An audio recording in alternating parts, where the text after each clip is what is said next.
give a round of applause and welcome her on the stage, Dr. Augustina Benramini.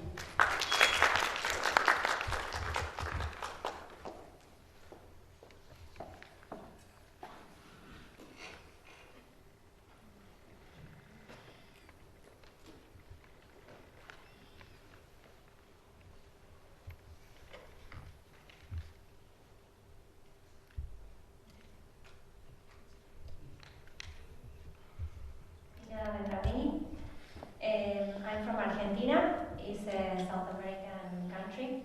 I speak in Spanish, so I'm going to say sorry my English a bit, but I'm going to try. I came here to talk about urodynamic visual library, and I want to tell you first how this born. This urodynamic visual library, I made it for my residents in Argentina. We often have like 1 or 2 residents from our hospital, that is Italian hospital of Buenos Aires, Argentina, and we have 1 or 2 from other parts of the Argentina, residents that come 2 or 3 months to do urogynecology with us. And so I decided to make a library to have the most common interpretations, so we could be something more didactic and perhaps quickly in the day. Well, thank you very much for the invitation. I was so happy. We've been invited to other countries from America, and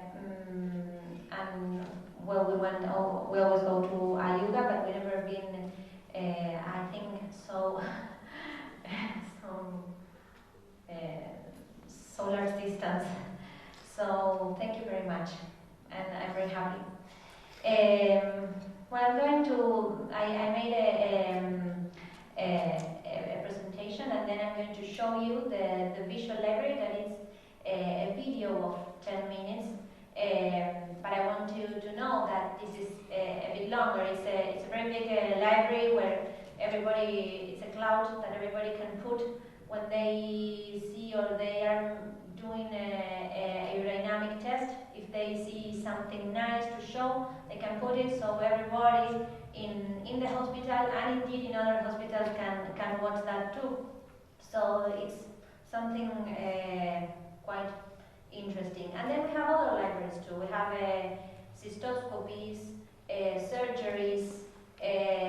Well, we started to make lots of them because we find this quite interesting for academic stuff.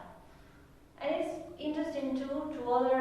Argentina is a very big country with doctors that are all around Argentina, and perhaps you have a doctor alone in 400 kilometers.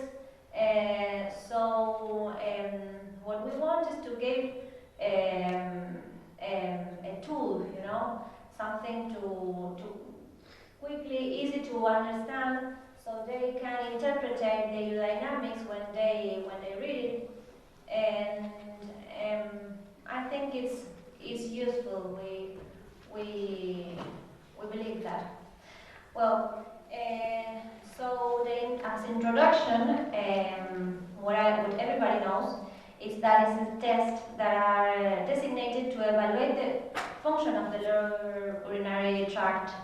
The most important of the urodynamics is to reproduce the patient's symptoms. That's the most important.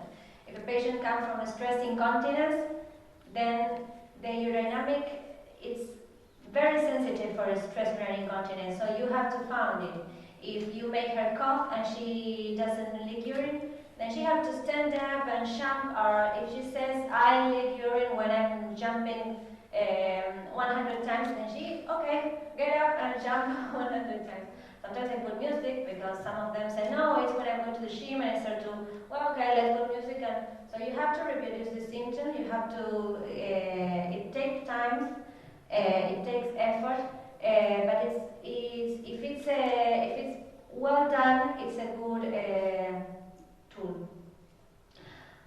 So the objective is to show a visual library of the normal and pathological urodynamic findings in patients complaining of lower urinary tract disorder.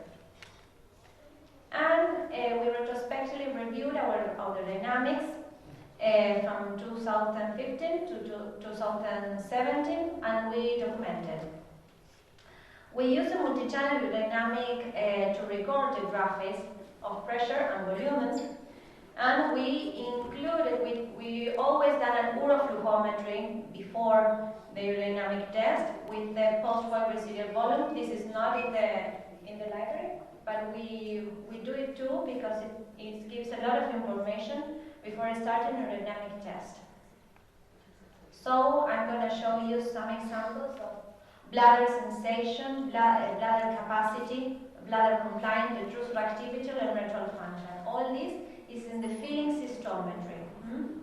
So it's going to be divided in feeling cystometry and voiding cystometry.